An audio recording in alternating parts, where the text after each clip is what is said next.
everybody. Welcome back to your amazing sessions where I am Radhika Dua, your co-explorer, mentor and learning buddy for your beautiful journey ahead of becoming future professionals. Here at Sharper, we believe in nothing less than excellence. That is why we thoroughly believe that you all can excel in your respective fields. Having said that, I feel हमने बहुत सारी बातें अब तक कर ली हैं. हमने बहुत सीख लिया कि अकाउंटिंग कैसे करें, बेसिक ट्रांजैक्शंस कैसी हैं. हमने ये भी सीख लिया उसे टैली पे कैसे मेंटेन करना है. मतलब बहुत कुछ सीख चुके हैं. अब let me take you to the future. You are working in an organization. You are excelling at what you do. Your work is up to date. You are doing the best that there is. क्योंकि आपने कहाँ से पढ़ाई करी है? आपने शार्पअप से पढ़ाई करी है, right? You are with me. You are learning with me. So this I can guarantee that you're doing your best. I know that. But auditor आता है आपके पास. Audit चल रहा है. One thing that is expected out of you. One thing जो अगर आपने वो नहीं करा तो everything goes into the drain. Everything has no meaning if that is not done. आपको क्या लगता है ऐसी क्या चीज है कि अगर वो नहीं हुआ तो आपकी सारी मेहनत पे पानी फिर गई? ऐसा क्या है? What is it? So that is documentation. Even best of best accountants भी जो होते हैं वो थोड़ी सी एरर कर देते हैं एंड दैट इज कि वो थोड़ा सा डॉक्यूमेंटेशन अपना गलत करते हैं या फिर अपने डॉक्यूमेंटेशन को अप टू डेट नहीं रखते हैं. अगर आपके पास आपने सारा काम कर दिया but there is no proof that you have done the work, so I will always think that कि वो आपने काम नहीं करा, right? So that is why documentation is very very important. Documentation is required at every stage. अगर आप बिल्कुल zero से शुरू करो, आपको अपने लिए चाहिए डॉक्यूमेंटेशन कि मैंने क्या क्या काम कर लिया. आपको अपने बॉस के लिए चाहिए डॉक्यूमेंटेशन टू शो हिम और her that you know this work you gave me and this work has been done and it has been documented. I have proof to verify it. The auditor will come to you, the CS will come to you, they will ask for those docs. There will be ROC audit. For ROC work as well, you will need those docs. There will be tax department that will ask you. Income tax, GST, everybody, all the returns that are to be filled, they'll ask you for proofs. They'll ask you for evidence. कैसे देंगे हम उनको वो evidence? We'll give these evidence. We will prove our work via the documentation that we keep. अभी documentation क्या है, क्या क्या maintain करना है, ये सब चीजें हमें जाननी बहुत जरूरी है. क्योंकि अगर आप एक प्रोफेशनल हैं और आपकी अकाउंटिंग में थोड़ी बहुत एरर है, वो उसकी माफी है क्योंकि उसे आप रेक्टिफाई कर सकते हो, उसे आप ऑल्टर कर सकते हो, उसे हम चेंज कर सकते हैं. We can neglect it, we can I can look past it. But if you have not maintained proper documentation, if not, you do not have that proper evidence that I'm seeking, then it all goes to the drain. It is all, the hard work was in vain then. So documentation is very very important. In today's class we will be doing documentation only. We will see कि हमें क्या क्या maintain करना है, documentation कहाँ कहाँ जरूरी है, किसको करनी है और कब तक के लिए करनी है. So let's move ahead and do that. हाँ जी. So we're doing documentation by Radhika Dua. I'm here always for you. Always remember that. No fear when Radhika is here. Okay. चलिए. सबसे पहले हम पढ़ रहे हैं what is documentation. So the process of systematically recording, organizing and storing business records, financial transactions and support material. तो documentation है क्या? डॉक्यूमेंटेशन क्या, आपको सिस्टमैटिकली एक सिस्टम होना चाहिए कि इस सिस्टम से रिकॉर्ड हो रहा है. ये नहीं कि कुछ भी बिहेवियर है ऐसे ही कर रहे हैं, रैंडमली डॉक्यूमेंट करते हैं. No, there should be system. एक फाइल कैबिनेट है, मुझे पता है इसकी फाइलिंग भी कैसे हो रही है. आई नो कि अल्फाबेटिकली फाइलिंग हो रही है, अदरवाइज लास्ट नेम फाइलिंग हो रही है, क्लाइंट नेम, डेज, टर्नओवर, कुछ तो एक क्राइटेरिया, एक सिस्टम बनाओगे कि इसके हिसाब से मैं फाइलिंग करती हूँ, इसके हिसाब से मैंने स्टोरेज करी हुई है, इसके हिसाब से रिकॉर्डिंग हो रही है, राइट? मेरे पास कुछ तो आइडिया होना ही चाहिए. So what is documentation? It is a systematically process of systematically recording. Record करो आप, ऑर्गेनाइज करो और स्टोर करो। क्या? बिजनेस के सारे रिकॉर्ड्स, फाइनेंशियल डेटा और उसका सपोर्ट मटेरियल, सपोर्टिंग एविडेंस तो हो कि ये जो आपने, मैंने लिखा मेरा शेयर कैपिटल 200 सीआर का है, कैसे मान लूं मैं आपका शेयर कैपिटल 200 सीआर का है? इसके लिए कुछ सपोर्टिंग है, एमसीए से डाउनलोड कर सकते हो आप। ऑथराइज शेयर कैपिटल वहां पे लिखा होता है how much is your authorise share capital, उसका प्रूफ है। So I have a proof, I have a document. हर एक लाइन आइटम जो मैं आपको दिखा रही हूँ उसके लिए मेरे पास एक बैकअप है, एक सपोर्ट, एक सपोर्टिंग आइटम है मेरे पास। That is important. आगे बढ़ते हैं। What is accounts maintenance? क्योंकि भाई हम तो अकाउंटिंग की बात कर रहे हैं, हम लोग फ्यूचर प्रोफेशनल्स हैं। I want to know what is accounts maintenance as well. So keeping accurate records, keeping accurate records, keeping accurate records of financial transactions including sales, purchases, payments and receipts। तो मुझसे क्या expectation है कि या मुझे सिर्फ accounts maintenance रखना है या मुझे डॉक्यूमेंटेशन भी रखनी है? चलो देख लेते हैं क्या क्या है मुझसे expectation. The relationship between accounts and documentation. पहले तो देखो, अकाउंटेंट है आप, फ्यूचर प्रोफेशनल है आप, आपको अकाउंटिंग तो करनी ही करनी है, वो तो गिवन है। It is something which is bare minimum, bare minimum है, वो तो करना ही करना है, उसमें तो कुछ there is no ask about it, वो तो होना ही चाहिए। But there is a relationship between the accounts department and the documentation as well. Accounts department को डॉक्यूमेंटेशन करनी ही है। कैसे? Because account maintenance is data entry and reporting, documentation is evidence of validation. जब अकाउंट्स में हमारा data entry चल रही है, रिपोर्टिंग हो रही है, राइट, और डॉक्यूमेंटेशन में हमने इस रिपोर्टिंग का एविडेंस और वैलिडेशन रखा हुआ है, तो क्या ये दोनों मिक्स नहीं है? क्या ये दोनों एक दूसरे से रिलेटेड नहीं है? डेफिनेटली है, definitely these are related. So one without the other is incomplete compliance and risk. अगर एक भी चीज, अगर डेटा एंट्री नहीं हो रही तो प्रूफ किसी काम का नहीं है, अगर प्रूफ नहीं रखा था तो वो डेटा एंट्री किसी काम की नहीं है। अगर कोई भी एक चीज मैं मिसिंग कर देती हूँ, then there is a risk of incomplete compliance, there is a risk of incomplete compliance, और उससे बहुत बहुत प्रॉब्लम हो सकती है आपको। There can be hefty penalties, hefty fines that can be levied on you if you are not following this proper documentation। okay, चलिए आइए पढ़ते हैं कि मुझे क्या क्या मेंटेन करना है और क्या फायदा डॉक्यूमेंटेशन का। Okay, document complements accuracy. I know this कि अगर डॉक्यूमेंटेशन आप कर रहे हो तो वो कॉम्प्लीमेंट कर रहा है एक्यूरेसी को। मतलब अगर डॉक्यूमेंटेशन है मतलब एक्यूरेसी लेवल हाई है। You can have the cleanest books in the world, but if you don't have the document to back them up, it's like building a castle on sand. कह रहे हैं आपने एक महल बनाया, एक कैसल बनाया आपने, तो बहुत ही सुंदर महंगा कैसल बनाया आपने, बट ये जो कैसल बनाया है ना, this castle is on sand, this is not on a land, not on clear grounds, it is on sand. डूब जाएगा, टूट जाएगा जल्दी से जल्दी। क्यों? क्योंकि आपके पास कोई प्रूफ नहीं है। आपके पास दुनिया की सबसे क्लीन बुक्स हो सकती है, बिल्कुल सही काम लिखा हो सकता है आपके पास, बट अगर आपके पास डॉक्यूमेंट्स नहीं है ना to back up these books, then it is of no use, it is all going to waste. तो एक्यूरेसी होनी चाहिए जो आपको अकाउंटिंग से मिल रही है, प्रूफ होना चाहिए जो आपको डॉक्यूमेंटेशन से मिल रहा है, इससे आप कंप्लीट रिकॉर्ड्स मेंटेन कर पाएंगे। So perfect numbers without source evidence are questionable in audits and disputes। अगर आपके पास बहुत ही सही नंबर्स हैं, एक्यूरेट नंबर्स हैं, बट उनका कोई सोर्स डॉक्यूमेंट नहीं है, सोर्स एविडेंस नहीं है, तो उसको आपका ऑडिटर 110% क्वेश्चन करेगा, डिस्प्यूट के वक्त भी और ऑडिट के वक्त भी। मान लीजिए आपके पास कोई लॉ सूट चल रहा है, आपकी कंपनी के ऊपर कोई केस लॉ चल रहा है, कोई लॉ सूट चल रहा है, क्या आपको नहीं लगता कि उसके लिए आपको प्रॉपर डॉक्स मेंटेन करने होंगे और उनको कहाँ शो करना होगा? उनको कोर्ट में शो करना पड़ेगा, कोर्ट ऑफ लॉ में उसको आपको शो करना पड़ेगा। क्या आपको ऐसा नहीं लगता? डेफिनेटली होगा ना। उसके लिए क्या चाहिए आपको? डॉक्यूमेंटेशन सही होनी चाहिए आपके पास।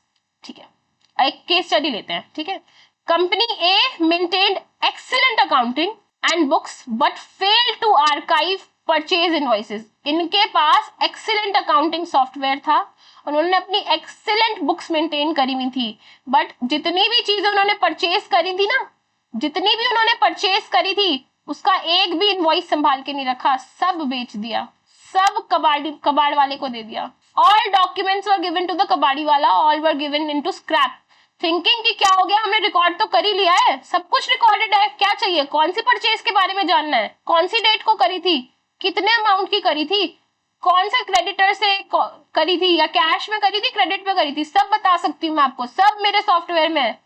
The auditor will come to you and will say, I do not believe your software, I do not believe your books of accounts, कुछ भी लिख दो, लाओ मैं डाल देती हूँ fictitious entries मैं डाल देती हूँ, लाओ। But if you back this up with relevant purchase invoices, with relevant docs, nobody can say anything to you.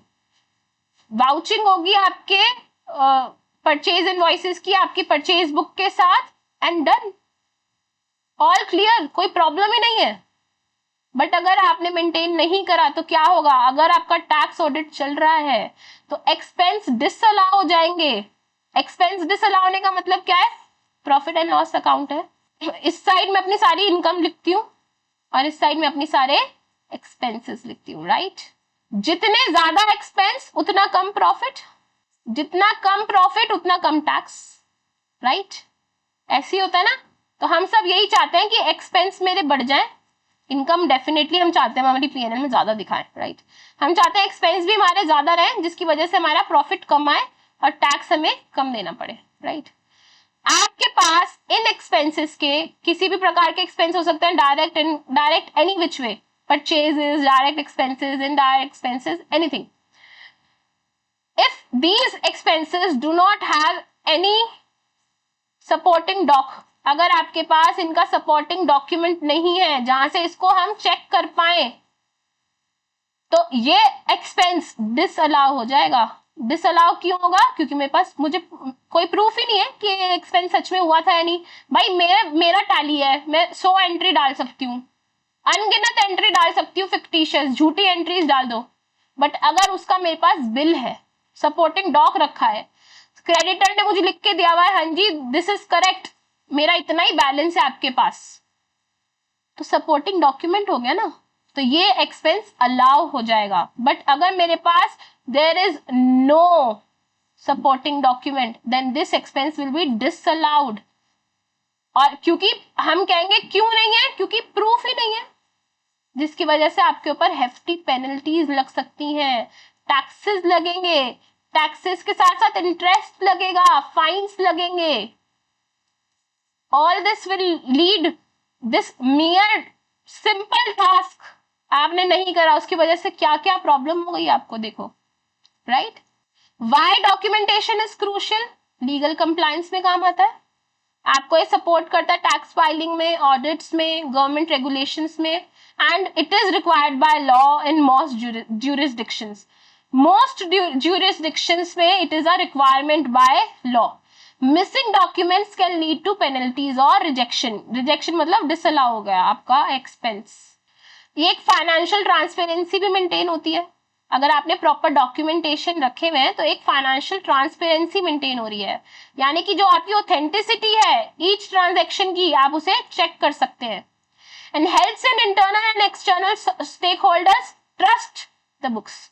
कह रहे हैं जो इंटरनल स्टेक होल्डर्स है और जो एक्सटर्नल स्टेक होल्डर्स है, इंटरनल स्टेक होल्डर्स यानी एम्प्लॉइज, एक्सटर्नल स्टेक होल्डर्स यानी investors, shareholders, suppliers, vendors, government, इन सबका ट्रस्ट हो रहा है बुक्स पर कि yes these books of accounts are true, transparent, fair. Audit readings में काम आता है ये। Auditor demands source documents, invoices, receipts, contracts. जब मैं जाती हूँ कभी भी ऑडिट करने, if I go to do any sort of audit, ठीक है, आप मेरे सामने, मैनेजमेंट का काम है कि उसको बुक्स ऑफ अकाउंट्स मेरे को प्रेजेंट करनी है। उन्होंने मुझे बुक्स ऑफ अकाउंट्स प्रेजेंट करी। First thing, day 1 of my audit, you know what I do, I ask, किसी आर्टिकल को मैं बोलूंगी वाउचिंग स्टार्ट करो, वाउचिंग स्टार्ट करो। वाउचिंग मतलब कि जो बुक्स ऑफ अकाउंट्स में लिखा है वो सेम आपके पास उसका एक डॉक्यूमेंट है, इनवॉइस है, बिल है, कोई मार्किंग है, कुछ तो सपोर्टिंग डॉक्यूमेंट होगा। In fact you will not believe in my articleship days, जब हम लोग अपने सीए के पास, जो हमारे ऑडिटिंग पार्टनर होते थे, उनके पास हम बुक्स लेके जाते थे, तो share capital, first balance sheet item share capital उसके लिए भी एक डॉक्यूमेंट सपोर्टिंग डॉक लेके जाते थे। कैसे? अगर शेयर कैपिटल लिखा है 100 CR तो मैं MCA की वेबसाइट पे जाऊंगी, वहां से कंपनी सर्च करके उनके ऑथराइज शेयर कैपिटल निकालूंगी, उसका प्रिंट लूंगी and then I will keep this as a supporting doc. इतना माइन्यूट डिटेल्स चेक होती हैं आपके ऑडिटिंग में, एवरीथिंग। जब मैं फर्स्ट डे वाउचिंग कराऊंगी किसी आर्टिकल से तो वो एक एक वाउचर उठाएगा और उसको चेक करेगा कि हमारा उसका सपोर्टिंग डॉक है हमारे पास। इतनी देर में मैं लेजर स्क्रूटनी कर लूंगी। लेजर स्क्रूटनी में मैं आईएलसी की किसी गलत लेजर में तो कोई और गलत आइटम नहीं चला गया।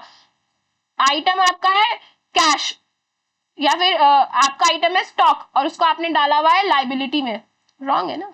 या फिर आपने उसको फिक्स एसेट में डाल दिया, उसको करंट एसेट में आना चाहिए।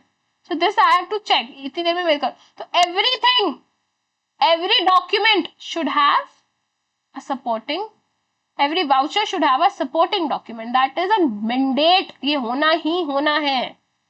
समझ आया? इसलिए auditment is required there. Then well maintained docs speed up audits and reduce stress. अगर आपके पास हर एक आइटम, हर एक लाइन आइटम का आपके पास हर डॉक्यूमेंट रखा है तो it will speed up the audit process. कम खर्चा लगेगा आपका और स्ट्रेस भी कम हो जाएगा।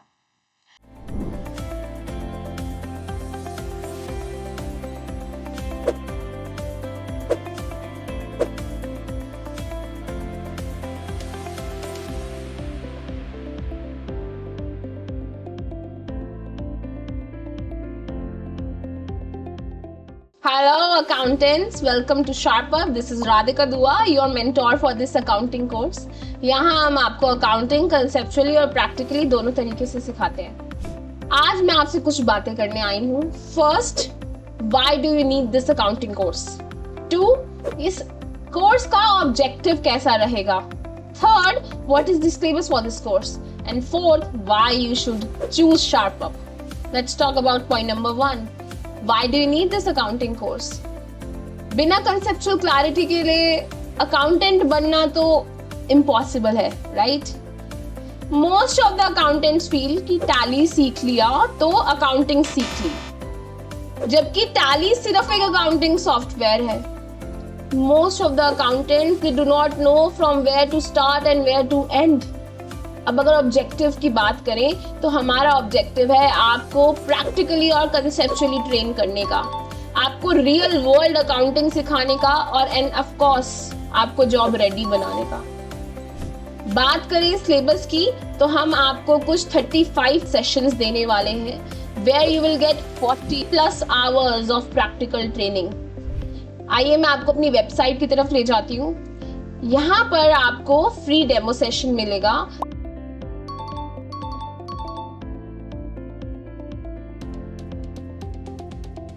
And you can click on the session wise syllabus. You can check it out here.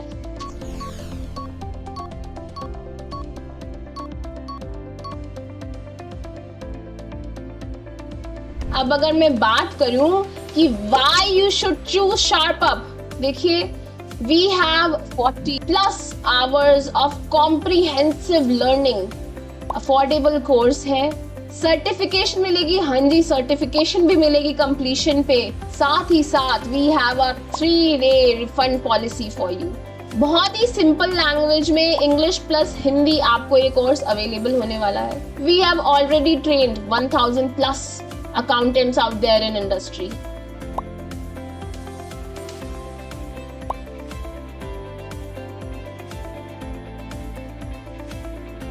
सो देर किस बात की है? Thank you for your time for today. I look forward कि आप हमें इस comprehensive learning में join करेंगे. Thank you. This is Radhika Dua signing off. Best practices क्या है documentation के लिए? Digitalize कर दो अपने records को and organize in cloud folder. अपना सारा डाटा क्लाउड पे डाल दो कि करप्ट भी हो गई फाइल तो I can download it from the digitalize the records and organize in cloud folder. Use consistent naming conventions. एक हमें पता है कि मैं इन सारी चीजों को इस पर्टिकुलर नेमिंग फोल्डर के अंदर डालती हूँ, डाल दो, कंसिस्टेंट रहो। बट उसमें create a doc retention policy कि हमें डॉक्यूमेंट को रिटेन करना है, इसकी कंपनी में पॉलिसी ही बना दो सो दैट नोबडी क्लर्क भी नहीं छोड़ेगा आपका एक भी डॉक्यूमेंट, क्योंकि उसे पता है कि पॉलिसी है कंपनी में। Ensure secure access and regular backups, जो हम अपने सॉफ्टवेयर का एक्सेस दे रहे हैं या फिर डॉक्स का एक्सेस दे रहे हैं, एक तो ये सिक्योर होना चाहिए और उसको रेगुलरली बैकअप बना लेना चाहिए। स्केड्यूल पीरियोडिक रिव्यू, पीरियोडिकली उसको रिव्यू करते रहिए। एंड ऑडिट ऑफ डॉक्यूमेंट्स, खुद से डॉक्स को ऑडिट करो, चेक करो कि ये सही डॉक्यूमेंट है या नहीं है, ठीक है। Don't wait for the auditor to do it for you, you do it because it is your task. Consequences क्या है पुअर डॉक्यूमेंट्स के? भाई मैं तो, हमारी कंपनी में ना हम नहीं मानते इतनी सारी चीजें, हम डॉक्यूमेंटेशन करते ही नहीं है, या फिर करते हैं तो पुअर डॉक्यूमेंटेशन। तो क्या क्या इसके कॉन्सिक्वेंस होंगे?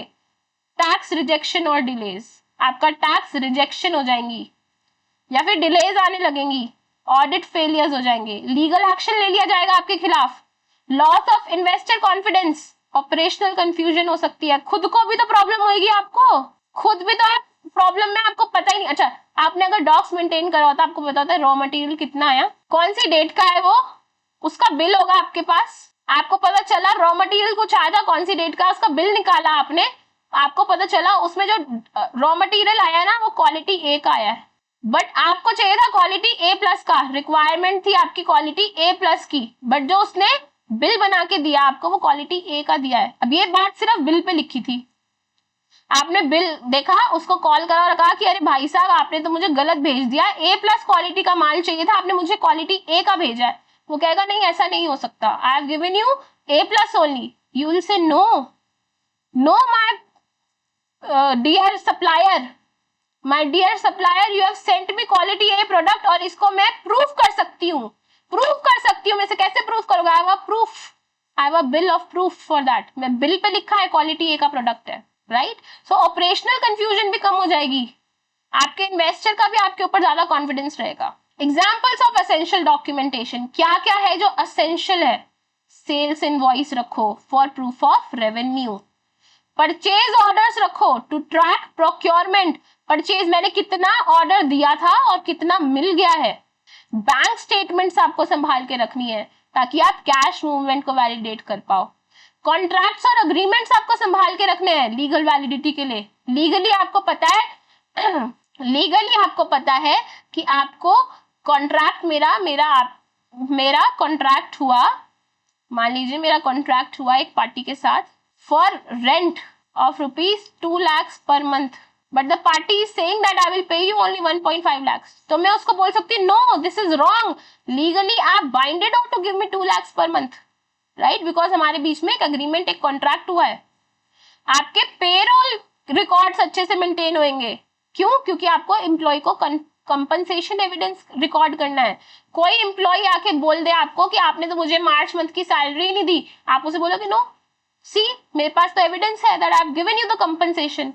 टैक्स फाइलिंग एंड रिसिप्ट्स की एसेंशियल डॉक्यूमेंट्स में भी इंक्लूड होता है, क्योंकि एक स्टैट्यूटरी कंप्लायंस है, ये कंप्लायंस जो है वो स्टैट्यूटरी नेचर का है, मतलब रिक्वायर्ड बाय लॉ, ठीक है। Then what is the important, अच्छा अब हम जब आप एक कंपनी में काम कर रहे होते हो, जब आप एक ऑर्गेनाइजेशन में काम कर रहे हैं, तो जो डॉक्यूमेंटेशन है ना, आपको बेसिकली 3 चीजों के लिए करनी ही करनी है। पहली जीएसटी के लिए, क्योंकि दूसरी इनकम टैक्स के लिए, और तीसरी आरओसी के लिए।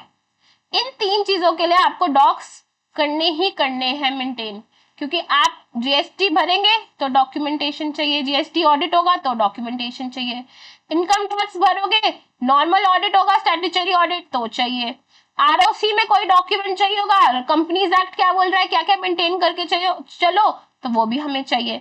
तो ये 3 चीजें हमें देखनी ही देखनी है। तो आइए देखते हैं आगे कि क्या क्या है जो हमें देखना है। So what is the importance of documentation under GST? GST सबका फेवरेट टॉपिक। भाई जीएसटी में ना बेटे ध्यान दो, जीएसटी में सबसे ज्यादा डॉक्यूमेंटेशन मांगी जाती है। क्यों मांग रहे हैं इतनी ज्यादा डॉक्यूमेंटेशन? क्यों मांग रहे हैं हमसे इतनी सारी डॉक्यूमेंटेशन? बिकॉज वो आपको आईटीसी देने वाले हैं, आपको टैक्स का क्रेडिट मिलने वाला है, और हर स्टेट को मिलता है ये, तो वो स्ट्रिक्ट है इसको लेके बहुत, कि हम आपको क्रेडिट तभी देंगे जब तुम्हारे पास प्रॉपर एक डॉक होगा, तुम्हारे पास इसका सपोर्टिंग डॉक्यूमेंट है, सपोर्टिंग एविडेंस है, ले लो। अगर तुम्हारे पास सपोर्टिंग एविडेंस, सपोर्टिंग डॉक्यूमेंट नहीं है, हम तुमको क्रेडिट नहीं देंगे। So GST ask for a lot of documents. तो हमें जानना है कि क्या क्या फायदा है जीएसटी में डॉक्यूमेंटेशन करने का। Importance of documentation in the GST देख रहे हैं। It ensures ITC can be claimed properly. कह रहे हैं इनपुट टैक्स क्रेडिट जो आप लेना चाहते हो वो प्रॉपरली क्लेम हो जाए, उसमें आपको हेल्प करता है डॉक्यूमेंटेशन। जीएसटी के ऑडिट में काम आता है, असेसमेंट में भी और इन्वेस्टिगेशन में भी। अगर आप जब आप जीएसटी का ऑडिट भरते हैं उसकी असेसमेंट होती है, और अगर इन्वेस्टिगेशन भी होने लग गई इन रेयर केसेस, तब भी आपको डॉक्यूमेंटेशन बहुत मदद करती है। It serves as evidence in case of dispute with tax authority. आप कह रहे हैं मेरा टैक्स बनता है सिर्फ 1 लाख रुपीस का, टैक्स डिपार्टमेंट कह रहा है नहीं आपका 10 लाख का बनता है, so it's a dispute, right? You will file for the cause. उसके लिए आपके पास सपोर्टिंग एविडेंस, सपोर्टिंग डॉक होना चाहिए। Prevents penalties for non compliance और इवेजन। आपको नॉन कंप्लायंस और एवेजन पे जो पेनल्टी लग सकती थी उसको भी प्रिवेंट कर लिया आपने। कैसे? आपके पास डॉक्यूमेंट है कि मैंने गलत करा ही नहीं है, नॉन कंप्लायंस हुआ ही नहीं है। अगर आप डॉक्यूमेंट नहीं प्रोड्यूस कर सकते, so it will be automatically assumed कि नॉन कंप्लायंस हुआ है। बट अगर आप प्रोड्यूस कर देते हैं evidence that yes I have done my work, I have complied with the given authorities, with the given rules, with the given provisions, तो आपके ऊपर पेनल्टी नहीं लगेगी। मैंडेटरी जीएसटी डॉक्स क्या क्या है? आपको टैक्स इनवॉइसेस मेंटेन करने हैं। कब? कौन से टैक्स इनवॉइसेस? जो टैक्सेबल सप्लाई के वक्त इशू हुए थे, जिसमें जीएसटीएन होना चाहिए, इनवॉइस नंबर होना चाहिए, डेट होना चाहिए, एचएसएन या फिर एसएसी कोड्स होने चाहिए, टैक्स का रेट और अमाउंट। अगर वो इंट्रा है तो सीजीएसटी एसजीएसटी, और अगर वो इंटर है तो आईजीएसटी। ये चीजें आपके डॉक पर होनी ही चाहिए, ठीक है? देखो अगर आपने टैक्स इनवॉइस प्रोड्यूस करा है ना, आपने उसको सेव करा हुआ है, तो यू कैन चेक कि ये सारी चीजें मेरे पास है या नहीं है, ठीक है? से आपको बिल ऑफ सप्लाई, पहले आपने सबसे पहले क्या मेंटेन करा? Tax invoice. फिर आप क्या मेंटेन कर रहे हो? Bill of supply. जो आपने सप्लाई करे उसका बिल है। जब आप एग्जेम्प्टेड गुड्स और सर्विसेज दे रहे हो कंपोजिशन स्कीम में, तो आपके पास बिल ऑफ सप्लाई होना चाहिए। आपके पास रिसिट वाउचर होना चाहिए। अगर आपको एडवांस पेमेंट रिसीव हो गई तो उसके लिए आपके पास क्या होना चाहिए? रिसिट वाउचर होना चाहिए। आपके पास पेमेंट वाउचर होना चाहिए। कब के लिए? आपके पास पेमेंट वाउचर होना चाहिए जब भी आपने किसी अनरजिस्टर्ड सप्लायर को पेमेंट करी है, तो आपके पास क्या होना चाहिए? पेमेंट वाउचर होना चाहिए। आपके पास एक रिफंड वाउचर होना चाहिए। कब? अगर आपको कोई रिफंड मिल गया against the advance received but supply not made, आपको एडवांस था बट आपने सप्लाई नहीं करी, तो रिफंड होगा, आपको रिफंड करना पड़ेगा, उसका वाउचर होना चाहिए। क्रेडिट नोट होना चाहिए और डेबिट नोट भी होना चाहिए हर वक्त, ताकि आपका 3A और GSTR1, आपका 3B और GSTR1 आपस में रेगुलेटेड रहे। सेल्फ ऑटो पॉपुलेशन में भी काम आते हैं ये। डिलीवरी चलान्स होने चाहिए और आपके पास, वेरी इंपॉर्टेंट, डिलीवरी चलान्स होने चाहिए, ताकि जो गुड्स ट्रांसपोर्ट हो गए हैं विदाउट सेल, उनका डिलीवरी चलान होना ही चाहिए आपके पास। जैसे आपने किसी को आपने एक वर्कर को जॉब वर्क के लिए काम दिया है, सैंपल दिए हैं, एग्जीबिशन के लिए भेजा है, तो क्या होना चाहिए? आपके पास डिलीवरी चलान होना चाहिए, ठीक है? अब रिकॉर्ड्स किस किस चीज के मेंटेन करने हैं? सेल्स रजिस्टर मेंटेन करना है आउटवर्ड सप्लाईज के लिए, परचेज रजिस्टर मेंटेन करना है इनवर्ड सप्लाईज के लिए, स्टॉक रजिस्टर मेंटेन करना है, ओपनिंग कितना स्टॉक था, कितना और रिसीव हुआ, कितना कंज्यूम हो गया, कितना लॉस हो गया, क्लोजिंग स्टॉक कितना आपके पास। आईटीसी रजिस्टर्ड मेंटेन करना आपको कि कितना आईटीसी अवेल करा और कितना यूटिलाइज कर लिया है। टैक्स लायबिलिटी रजिस्टर मेंटेन होना चाहिए कि कितना टैक्स पेबल है और कितना पे हो चुका है। सारे इनवॉइसेस की कॉपीज होनी चाहिए, original for buyers, duplicate for transporters and triplicate for suppliers. अगर आप बायर हैं तो ओरिजिनल रखो, अगर आप ट्रांसपोर्टर हैं तो डुप्लीकेट्स में रखो इनवॉइसेस की कॉपीज, और अगर आप सप्लायर हैं तो ट्रिप्लीकेट्स में रखिए इन कॉपीज को। जॉब वर्क डिटेल्स का एक मेंटेनेंस होनी चाहिए, ई वे बिल्स होने चाहिए आपके पास, अगर आपने 50,000 से ऊपर डॉक बेच दिया है तो गुड्स भेज दिए अगर आपने 50,000 से ऊपर, तो आपके पास ई वे बिल होना मैंडेटरी है। तो ये सारी चीजें आपको मेंटेन करनी ही करनी है।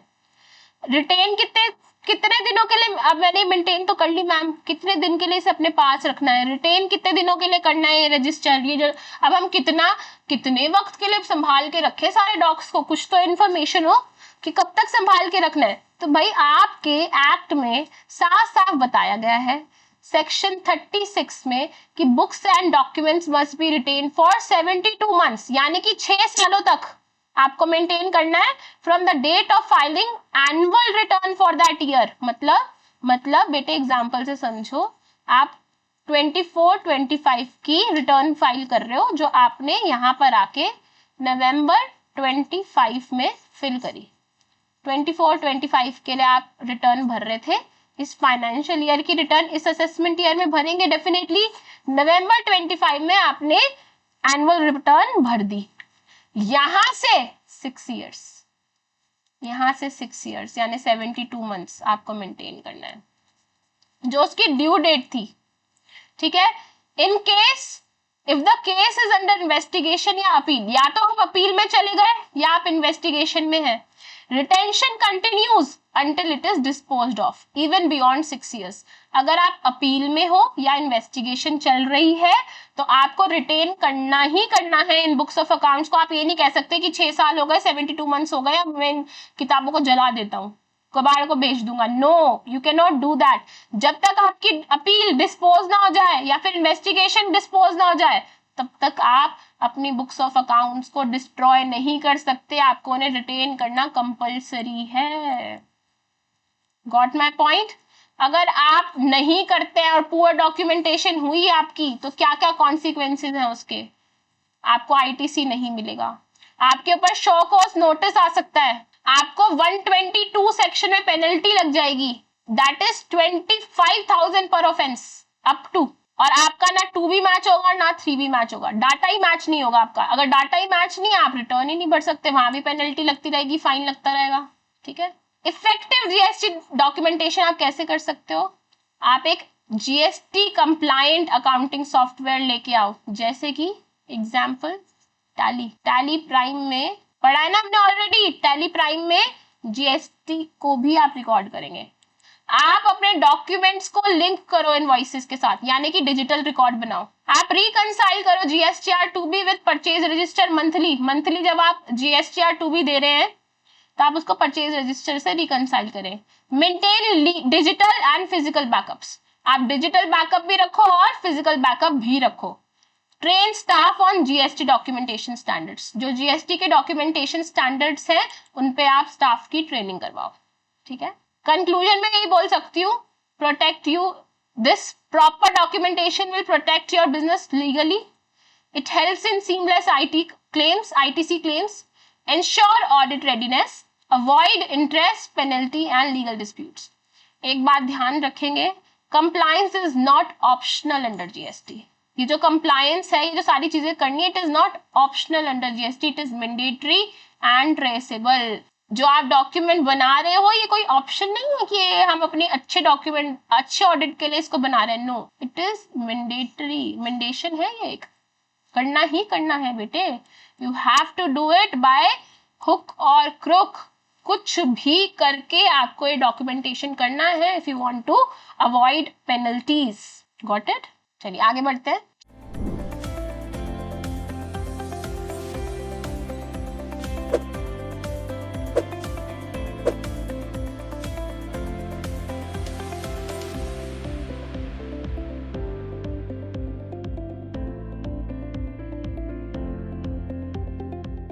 Hello accountants, welcome to sharp up. मैं हूँ राधिका दुआ, आपकी mentor for GST certification course.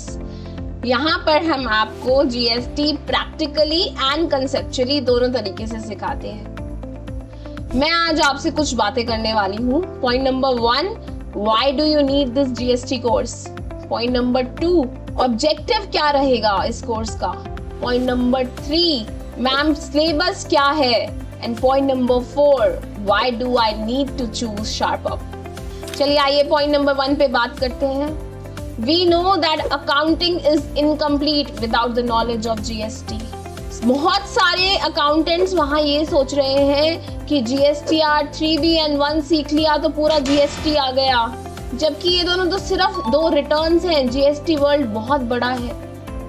Most of the accountants they do not know from where to start and where to end. अब इस कोर्स का ऑब्जेक्टिव क्या है? हम चाहते हैं कि हम आपको कंसेप्चुअली प्लस प्रैक्टिकली दोनों तरीके से ट्रेन कर दे for GST. And we want to make you ready for the real world accounting. We want to make you job ready. Ma'am syllabus कैसा रहेगा?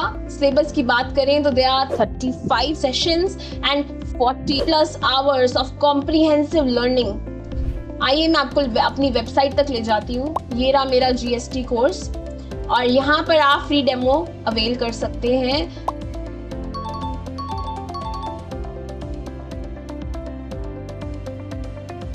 और सेशन वाइज पूरे GST सिलेबस को देख सकते हैं.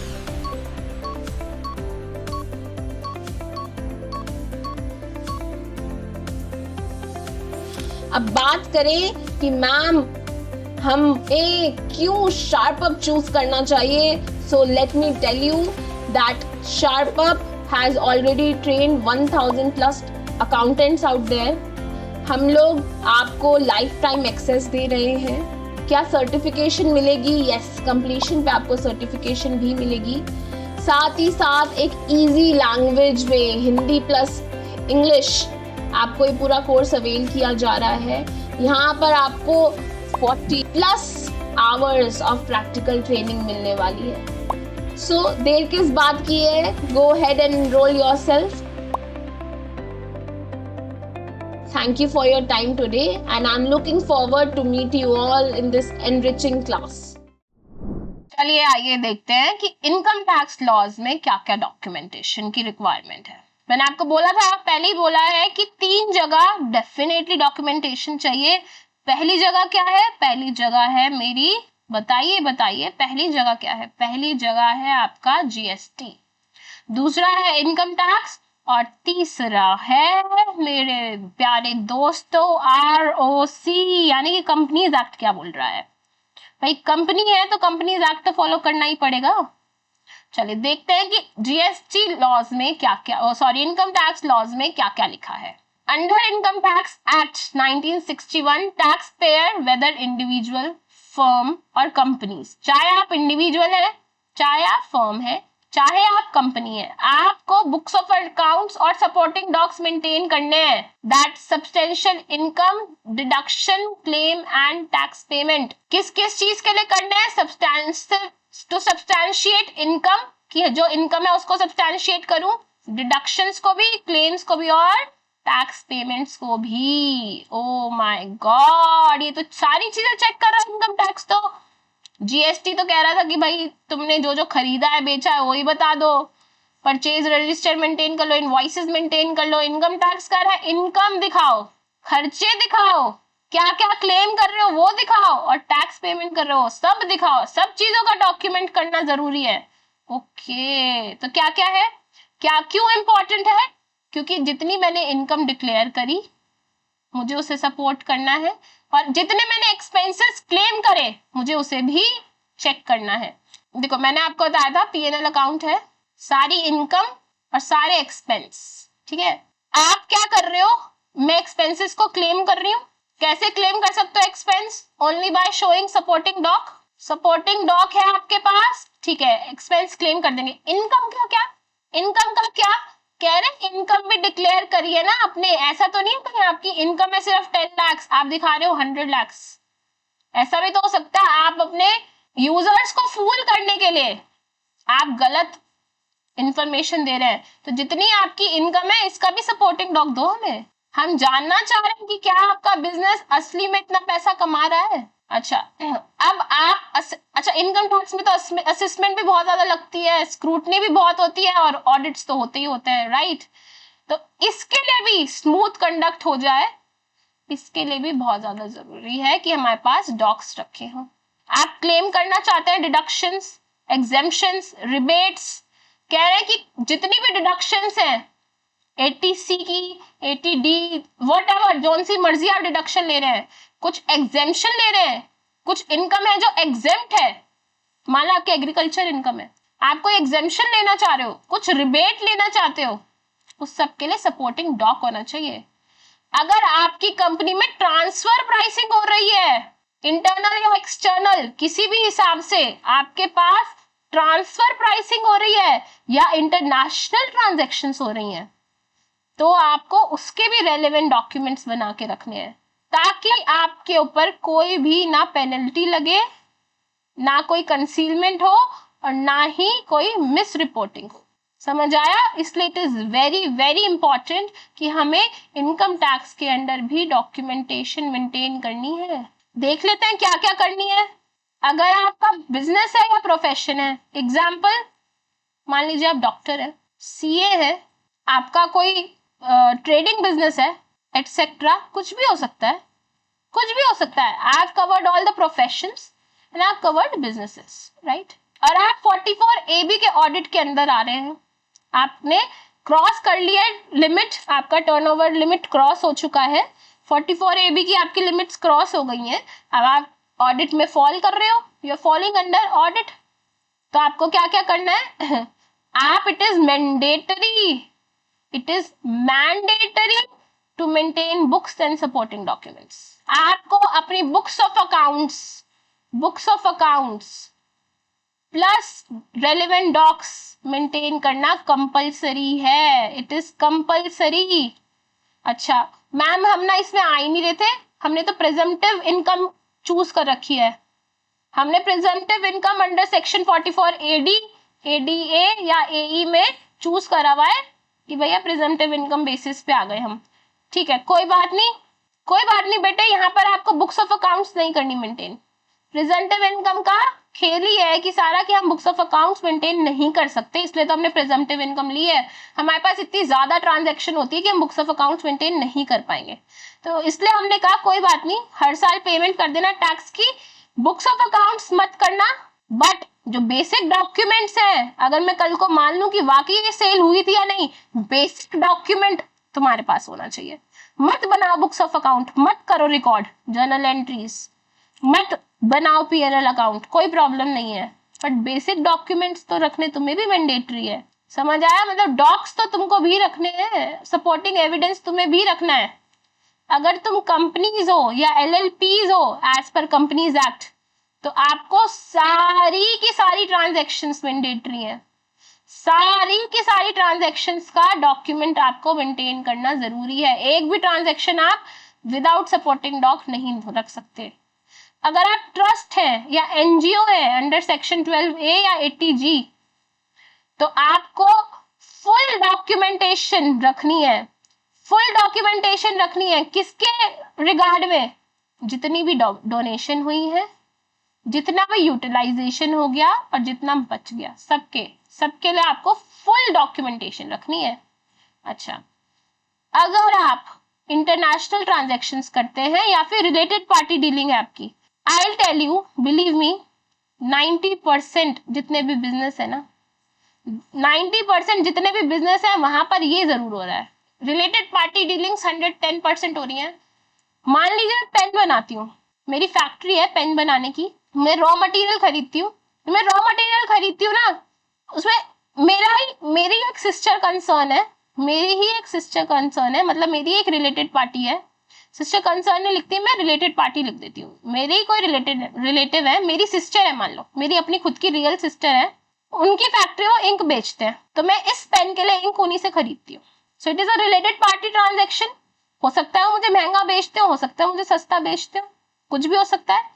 अगर आप इंटरनेशनल ट्रांजैक्शंस कर रहे हैं या फिर रिलेटेड पार्टी डीलिंग्स करते हैं, तो आपको टीपी डॉक्यूमेंट्स मेंटेन करने मैंडेटरी है, मैंडेटरी। प्लीज, ये कहाँ लिखा है? ये सेक्शन 92D में रूल 10D में लिखा है that it is mandatory for you to maintain these transfer pricing documents. Okay, अब किस किस को कौन कौन सी बुक्स ऑफ अकाउंट्स मेंटेन करनी है और रिकॉर्ड्स मेंटेन करने हैं? आपको बुक्स ऑफ अकाउंट्स में मेंटेन करने हैं cash book, ledger, journal, purchase and sales register and bank book. आपको सपोर्टिंग डॉक में क्या क्या क्या मेंटेन करना है, ये तो आपने बुक्स बनाई।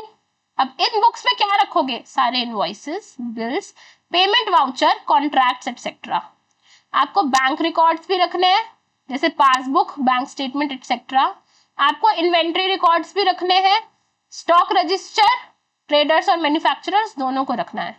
आपको सैलरी रिकॉर्ड्स भी रखने हैं, यानी कि प्ले स्लिप्स क्या है आपकी, पीएफ कटता है या ईएसआई डिटेल्स कटती हैं, और फॉर्म 16 ये आपको मेंटेन करना है। आपको टैक्स रिकॉर्ड्स भी मेंटेन करने हैं, जैसे टीडीएस रिटर्न भरी होगी आपने, एडवांस टैक्स भरा होगा तो उसके चालान कहाँ है, फॉर्म 26 एएस कहाँ है, ये सब मेंटेन करो। अगर ट्रांसफर प्राइसिंग लगती है आपकी ऑर्गेनाइजेशन पे तो उसकी मास्टर फाइल कहाँ है, लोकल फाइल कहाँ है, सीबीसीआर कहाँ है अगर एप्लीकेबल है तो। ठीक है, ये सारे डॉक्स आपको मेंटेन करने जरूरी है। कितने सालों के लिए रिटेन करना है records, 6 years from the end of relevant assessment year. मतलब फाइनेंशियल ईयर चल रहा था 24-25, इसका असेसमेंट ईयर क्या होगा 25-26, एंड कब हुआ ये असेसमेंट ईयर 31 मार्च 26, यहां से 6 साल, यहां से 6 years जब खत्म होंगे वहां तक आपको मेंटेन करना है। और अगर आपके ऊपर टीपी लगता है या फिर इंटरनेशनल ट्रांजैक्शंस कर रहे हैं आप, तो ये 6 से इंक्रीज होके क्या हो गया 10। और अगर आप नोटिस में है या अपील में है, तो जब तक फुली रिजॉल्व नहीं हो जाएगा आपका ये अपील या नोटिस, तो आपको तब तक के लिए मेंटेन करना है। नॉर्मल पीरियड के बियॉन्ड भी आपको करना पड़ेगा मेंटेन। ठीक है, अच्छा ये बहुत ज्यादा इंपॉर्टेंट है प्लीज। अगर आपके पास टीपी लग रहा है, मतलब ट्रांसफर प्राइसिंग चल रहा है, रूल 10D में कुछ इंपॉर्टेंट डॉक्यूमेंटेशन बताई है क्या क्या रखना है। तो आपको रखना है कंपनी का overview, group structure, nature of transaction, comparable analysis, TP method adopted, agreements, invoices, pricing details, ये सारी चीजें रखनी अनिवार्य है, यानी कि ये सब रखना मैंडेटरी है। अगर आपने ऐसा नहीं करा तो क्या होगा, तो आपको बेटे बहुत ज्यादा बड़ी पेनल्टी लग सकती है, दैट इज 1 लाख रुपीस की पेनल्टी लग जाएगी अंडर सेक्शन 271AA। और 2% ट्रांजैक्शन वैल्यू का भी नॉन मेंटेनेंस की वजह से सेक्शन 271BA में और 271G में आपको 2% ट्रांजैक्शन वैल्यू का भी लगेगा। इतना ज्यादा हेफ्टी पेनल्टी लग सकती है आपको, तो ध्यान दें, टीपी वाले बहुत ज्यादा ध्यान दें, ये रखना जरूरी है। अगर आप पुअर डॉक्यूमेंटेशन करते हो या नो डॉक्यूमेंटेशन करते हो, क्या होगा, अलाउ नहीं करूंगी मैं एक्सपेंस। बुक्स ही हमने रिजेक्ट कर दी सेक्शन 145 में। आपका असेसमेंट लग गया, एओ ने आपका असेसमेंट लगा दिया है क्योंकि आपके पास डॉक्यूमेंटेशन ही नहीं थे। पेनल्टी लग गई 271 में। आप अपने आप को डिफेंड ही नहीं कर पा रहे हो स्क्रूटनी या अपील में, और आपका प्रिजम्पशन ऑफ अनडिस्क्लोज्ड इनकम हो जाएगा। हम ये मान लेंगे कि जो आपने पीएनएल बनाया है इसमें जो आपकी इनकम है ये आप कम दिखा रहे हो, there is some undisclosed income जो आप बताना नहीं चाह रहे हमें, और वो हम पूरी की पूरी टैक्स लगा देंगे उस पे। इट इज ऑल टैक्सेबल, उसमें से कुछ अलाउ नहीं करेंगे, पूरा का पूरा टैक्सेबल। इनकम टैक्स डॉक्यूमेंटेशन के लिए बेस्ट प्रैक्टिसेस क्या है, टैली यूज करो, क्विक बुक्स यूज करो, जोहो बुक्स आती हैं वो यूज कर सकते हो आप, ईआरपी सॉफ्टवेयर्स कर सकते हो अकाउंटिंग के लिए यूज। इनवॉइसेस की कॉपी रखेंगे सारी इनकम की और सारे एक्सपेंस की। अपने पैन को हर पेमेंट से अगर वो थ्रेशोल्ड के अबव है तो उसको लिंक कराओगे। रिकंसाइल करोगे अपनी इनकम को कहां से, 26AS से, AIS और TIS से रेगुलरली। डिजिटल और फिजिकल दोनों कॉपीज को आप मेंटेन करेंगे, और डॉक्यूमेंट्स को हमेशा रिव्यू करते रहेंगे ITR फाइलिंग और ऑडिट से पहले, हमेशा रिव्यू करेंगे। ठीक है, आगे बढ़ते हैं। Conclusion, make your ITR audit proof, ensure deductions and claims are accepted. अगर आप प्रॉपर डॉक्यूमेंटेशन करोगे तो आपकी ITR ऑडिट प्रूफ हो जाएगी, डिडक्शंस एक्सेप्ट हो जाएंगे, मिनिमम रिस्क हो जाएगा पेनल्टी और लिटिगेशन का, फाउंडेशन जो है वो अच्छी बिल्ड हो जाएगी for tax compliances, for fair tax compliances. हमेशा ध्यान रखेंगे, if it's not documented it didn't happen, at least in the eyes of income tax department. अगर आपने डॉक्यूमेंट नहीं रखा हुआ है तो हम मान लेंगे if there is no document we will assume no transaction took place, हम आपको उस ट्रांजैक्शन का बेनिफिट नहीं देंगे। इस बात को ध्यान रखें प्लीज। चलिए आगे बढ़ते हैं।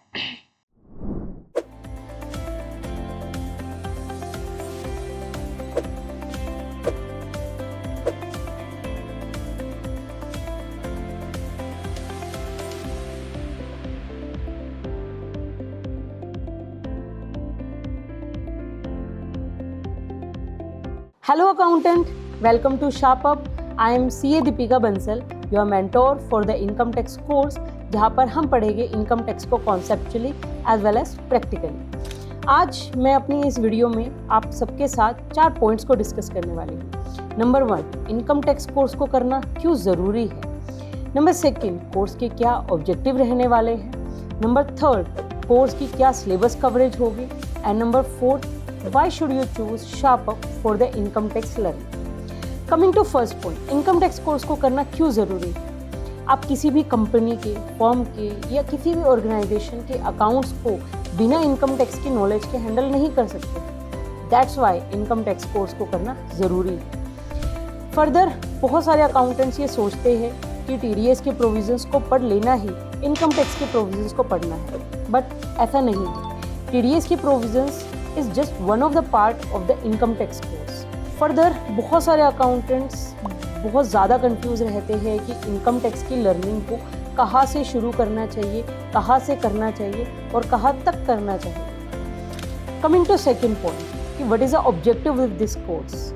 हमारा मेन ऑब्जेक्टिव इस कोर्स को लॉन्च करने का आप लोगों को conceptually as well as practically train करना है एंड आप लोगों को प्रिपेयर करना है for the real world income tax consultancy के लिए and for the jobs, well paying jobs.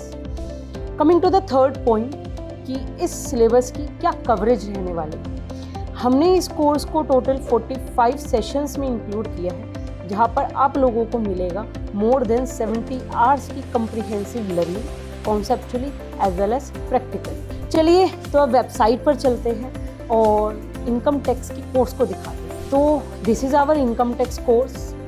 Further कुछ डेमो वीडियोस भी है।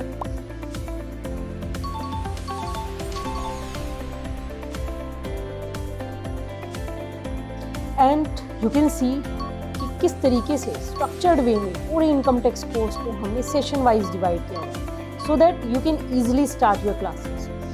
Moving to the next point कि why should you choose SharpUp for the income tax learning. Number 1, we have already created more than 1000 accountants in India. We provide more than 70 hours comprehensive learning, conceptually as well as practically. Lifetime आपको access मिलता है इस course का। बहुत ही ज़्यादा affordable course है। 3 days no question ask refund policy and complete करने पर आप लोगों को कंप्लीशन सर्टिफिकेट भी मिलेगा। So looking forward to see you in this career building opportunity with SharpUp. Thank you so much. अब देखते हैं कि ROC क्या मांग रहा है। डॉक्यूमेंटेशन अंडर ROC लॉज यानी कंपनीज एक्ट 2013 आपसे क्या कह रहा है, क्या मांग क्या रहा है। कंपनीज एक्ट आपसे कह रहा है, कंपनीज एक्ट जो है वो बेसिकली फोकस करता है स्टैट्यूटरी रिकॉर्ड्स एंड रिटर्न्स को मेंटेन करने के लिए, ताकि ट्रांसपेरेंसी बनी रहे, लीगल कंप्लायंस होता रहे और कंपनीज की अकाउंटेबिलिटी हाई हो, राइट। तो ROC documentation focuses on maintaining statutory records and returns for transparency, legal compliance and accountability of companies. Okay, got it. What is ROC, पहले तो मुझे बताओ ROC क्या है और क्या क्या डॉक्यूमेंटेशन रिक्वायर्ड है। ROC, भाई बहुत सारे लोग होंगे यहाँ पर जो आज तक सुनते आए होंगे ROC क्या है। अब मैं बता देती हूँ आपको एक्चुअली ROC क्या होता है। ROC is the registrar of companies, एक ऐसी अथॉरिटी है कंपनीज की जहां पर it is a government office under the MCA, that is ministry of corporate affairs, एक ऐसी regulatory body that is responsible for regulating and overseeing companies. Companies किसके under maintain हो रही हैं? कंपनीज मेंटेन हो रही हैं ROC के अंडर। ROC एक ऐसा डिपार्टमेंट है, एक ऐसा रेगुलेटरी अथॉरिटी है जो इन सारी कंपनीज को रेगुलेट कर रही है और उनके काम को ओवरसी कर रही है कि कुछ इलीगल तो नहीं कर रहे, जो कर रहे हो वो सही है, क्या क्या कंप्लायंस है तुम्हारा। So companies are legally bound to maintain specific documents and submit filings to ROC at regular interval। और ये इनको बार बार कराते ही रहते हैं कि भाई हम थोड़े दिन में करते रहो, कहीं तुम भूल जाओ तुम्हारे पापा कौन है। भूलना नहीं चाहिए ना कि हमारा रेगुलेटरी एनवायरनमेंट, हमारा रेगुलेटरी अथॉरिटी कौन है। उसके लिए उन्होंने बोला रेगुलर इंटरवल्स पे भरो भाई, टेंशन मत लो। प्रॉपर डॉक्यूमेंटेशन इंश्योर करता है क्या क्या, कॉर्पोरेट गवर्नेंस हो पाए, इन्वेस्टर का कॉन्फिडेंस बना रहे और लीगल और फाइनेंशियल कंप्लायंसेस होते रहे। क्या क्या डॉक्यूमेंटेशन है? आपको एवरी कंपनी, कह रहे हैं every company must maintain following registered at its registered office. कहाँ मेंटेन करना है उसको ये सारे documents? At its registered office. क्या क्या है? अगर आपके पास एक रजिस्टर ऑफ मेंबर्स होना चाहिए जिसको मैं MGT 1 बोलती हूँ, उसमें सारे के सारे शेयर होल्डर्स, और अगर शेयर होल्डर्स में कुछ चेंज हुआ है इन सब चीजों की सारी डिटेल्स होनी चाहिए कि भाई स्टार्टिंग ऑफ द ईयर ये था share holders, during the year ये चेंजेस आए हैं और क्लोजिंग शेयर होल्डर्स हमारे पास इतने हैं। आपको DIR 12 मेंटेन करना है, यानी कि रजिस्टर ऑफ डायरेक्टर्स और KMP मतलब की मैनेजरियल पर्सोनल, की मैनेजरियल पर्सोनल्स, कि आपके काम के लिए जरूरी लोग कौन है, की मैनेजरियल पर्सोनल कौन है आपके, उनको भी मेंटेन करो, उनका रजिस्टर मेंटेन करो। कहां पर? DIR 12 में। सारे प्रोफेशनल्स और पर्सनल डिटेल्स आपको मेंटेन करनी है। रजिस्ट्रार ऑफ चार्जेस भी मेंटेन करना है आपको, जिसको मैं CHG 7 बोलती हूँ। अगर आपने कोई लोन लिया हुआ है, कोई मॉर्टगेज है या कोई सिक्योर्ड लाइबिलिटी है, उसकी सारी डिटेल्स आप कहाँ मेंटेन करोगे? CHG 7 में। रजिस्टर ऑफ कॉन्ट्रैक्ट्स, जितने भी आपके कॉन्ट्रैक्ट्स हैं उनको MBP 4 में आपको मेंटेन करना है। कहां पर? MBP 4 में। रिलेटेड पार्टी ट्रांजैक्शंस के जितने भी आपके कॉन्ट्रैक्ट्स हैं उनको आपको MBP 4 में मेंटेन करना है। अच्छा जी, लोन और इन्वेस्टमेंट का आपको एक रजिस्टर मेंटेन करना है। आप कह रहे हो मैम कैसी बात कर रहे हो, अभी तो आपने कहा था कि जो भी रजिस्टर ऑफ चार्जेस यहाँ पे करना है मेंटेन, रजिस्टर ऑफ चार्जेस में डिटेल्स ऑफ लोन्स देनी है। बेटे हाँ, उनका चार्ज देना है। यहाँ पर लोन्स और इन्वेस्टमेंट्स का एक अलग से रजिस्टर करना है for inter corporate loans. Inter corporate होता है जब आपका मतलब दो आपके कॉर्पोरेट के बीच बीच में जो आपने लोन लिया, गारंटी ली, सिक्योरिटी ली, आपकी सिस्टर कंसर्न है कोई, उसने आपको लोन दे दिया, तो उसका भी एक अलग से रजिस्टर होना चाहिए। आपका मिनट्स बुक आपको मेंटेन करनी है, ठीक है। मीटिंग्स जितनी भी हो रही है बोर्ड की, कमिटीज की, शेयर होल्डर्स की, उन सबकी मिनट्स बुक आपको मेंटेन करनी है। जितने भी डिबेंचर होल्डर्स हैं उनका भी एक रजिस्टर मेंटेन करना चाहिए। किसको? जिस कंपनी ने डिबेंचर्स इश्यू करे। भाई मैंने तो करे ही नहीं डिबेंचर्स इश्यू, तो मत करो, कोई बात नहीं। Register of beneficial owner BEN 3 में करना होता है, BEN 3 में करना होता है हमें इसे मेंटेन। अगर आपके पास एक अल्टीमेट सिग्निफिकेंट बेनिफिशियल ऑनर है किसी भी असेट का या किसी कंसर्न लाइबिलिटी का या किसी कंसर्न आपका फिक्स असेट है, उसका कोई और अल्टीमेट बेनिफिशियल ऑनर है, तो उसका भी आपको रजिस्टर मेंटेन करना है। तो ये कुछ फॉर्म्स दिए हैं मैंने, ये आपको डिक्लेयर करने हैं, और डिक्लेयर करने का पर्पस क्या है इनका ये भी दिया हुआ है। आपको INC 20A देना है अपनी जितना भी बिजनेस है उसको शुरू करने के लिए। आपने बिजनेस शुरू करा 180 दिन के अंदर अंदर क्या भर दो? INC 20A, ताकि आप ये बता रहे हो कि I have commenced the business. फिर आपको फाइनेंशियल रिपोर्ट्स और स्टेटमेंट्स को फाइल करना है। कैसे फाइल करोगे? फॉर्म AOC 4 में, ठीक है। आपको एनुअल रिटर्न्स भरनी है जिसमें आपको शेयर होल्डर की और डायरेक्टर की सारी इन्फो देनी है। किस में दोगे? MGT 7 में।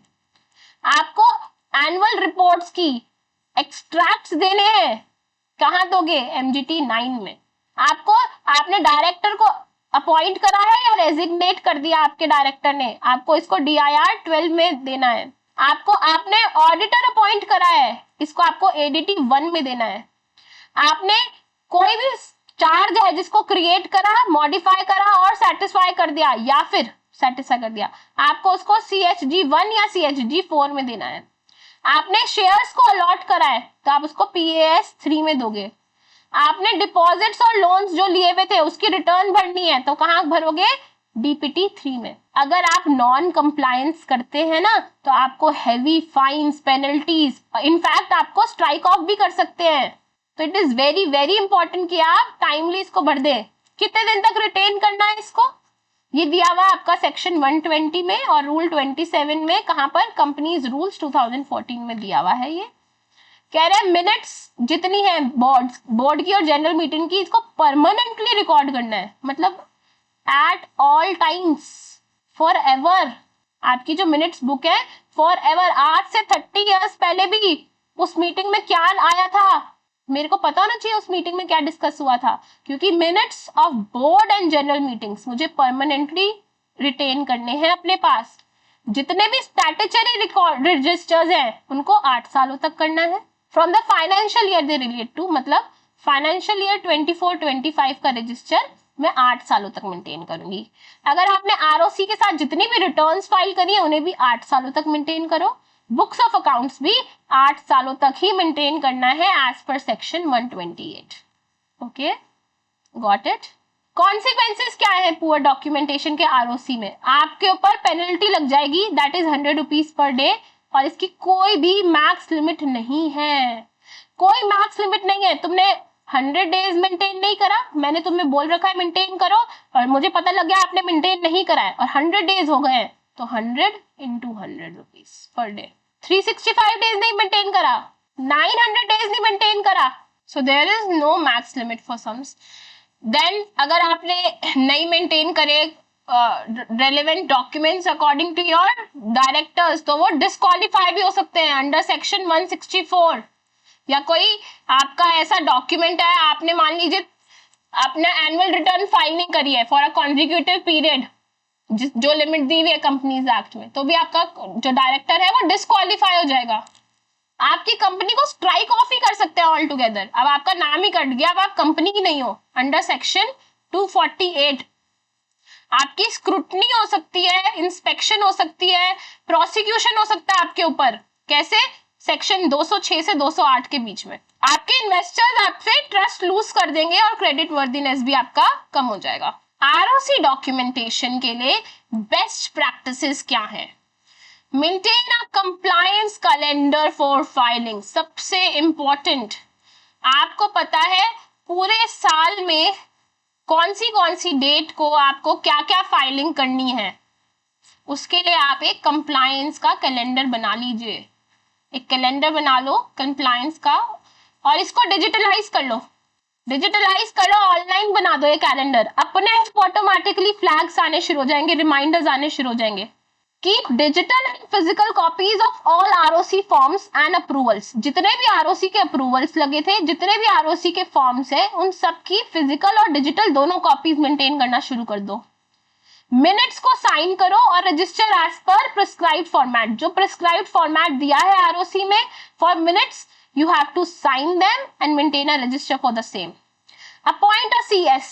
Most important, अपनी कंपनी में CS को अपॉइंट करवाओ फॉर कंप्लायंस, और आप या फिर कोई एक कंप्लायंस ऑफिसर को अपॉइंट कराओ। MCA ने बहुत सारे टूल्स दिए हैं आपको, जैसे MCA पोर्टल है, सेक्रेटोरियल सॉफ्टवेयर है और क्लाउड रजिस्टर्स है। उन टूल्स को यूज करो।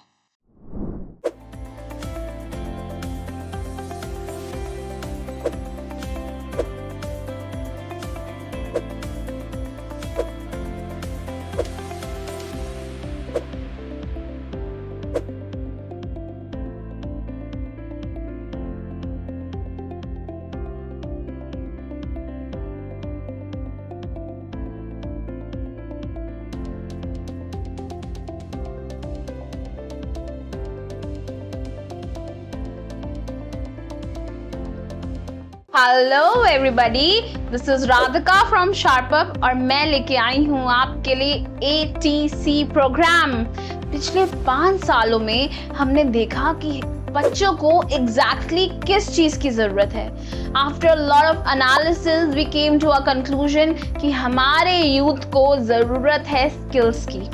So here at Sharpup we came up with one-stop solution for all your problems, that is ATC program. क्या है मैम इस प्रोग्राम में? So this program is offering you 8 different modules, जहाँ पर हम जो फोकस कर रहे हैं वो सिर्फ कोर अकाउंटिंग पे नहीं है, बिकॉज अब हम ये समझ चुके हैं कि सिर्फ कोर अकाउंटिंग करके कोई भी फाइनेंस एंड अकाउंटिंग प्रोफेशनल नहीं बन सकता। You want more skills, if you want better salary, better package, if you want to upskill yourself, तो हम लेके आए आपके लिए एक one stop solution जहां पर हम ऑफर कर रहे हैं आपको 8 different modules at one place, जैसे GST, accounting, compliances, personality development. हमने ये तो जान लिया है कि hard skills will get you the job but soft skills will get you fired. So soft skills पे काम करना भी बहुत बहुत जरूरी है। We are talking about financial analysis, we are talking about allied laws and much more. सब कुछ प्रैक्टिकली आपके सामने लेके आएंगे। Why do we want to limit ourselves to just concepts? हम चाहते हैं कि आपको conceptual clarity के साथ साथ प्रैक्टिकली उसको कैसे अप्लाई करना है ये भी सिखाया जाए। क्यों ना जीएसटी के पोर्टल पे जाके ही रजिस्ट्रेशन करनी सीख लें, क्यों ना रियल टाइम जीएसटीआर 1, 3B, 9 कैसे भरना है सब कुछ हमें एक जगह पे सिखा दिया जाए। आखिर ऑफिस में जाके करना तो यही है। तो किस बात की देरी है? Go ahead and enroll yourselves in ATC program. This is Radhika Dua signing off. Conclusion क्या है? अगर आपके पास प्रॉपर डॉक्यूमेंटेशन है आरओसी के अंदर तो आप लीगली मैंडेट, एक तो पहली बात आरओसी लॉ में proper documentation is legally mandatory. ये कोई ऑप्शन नहीं दिया हमने आपको कि मेंटेन करना चाहो तो कर लो। No, it is mandation. It is a foundation for corporate governance and it is key to avoiding penalties and building credibility. ध्यान देंगे, ROC compliance is not a checkbox. It is the DNA responsible for corporate conduct. ऐसा नहीं है कि आपको compliance में एक checkbox है कि जो जो करते जा रहे हो उस पर टिक लगा दो, जो नहीं करा उस पर क्रॉस लगा दो। No, it is a DNA for responsible corporate conduct. ये करना ही करना, it is a basic essence of the corporate conduct. जो एसेंशियल कॉर्पोरेट कंडक्ट है आपका, उसके लिए ROC compliance is a must. इसके बिना तो कंपनी चलाना बहुत ज्यादा मुश्किल है। Lastly, use technology to the rescue. This is for all, किसी एक पर्टिकुलर डिपार्टमेंट के लिए नहीं बोल रही हूं मैं। I am saying this in general use. इसको आप यूज करोगे तो आपका काम 95% आसान हो जाएगा। ठीक है, आप DMS यूज करें, that is document management system. आप क्लाउड स्टोरेज परचेज करो, Google drives, Dropbox, OneDrive, इन चीजों को परचेज करके रखो। ये नहीं कि फ्री में जितना आ रहा हो रख लिया। Purchase them, make payments and store your confidential data, store your important docs, evidence is there.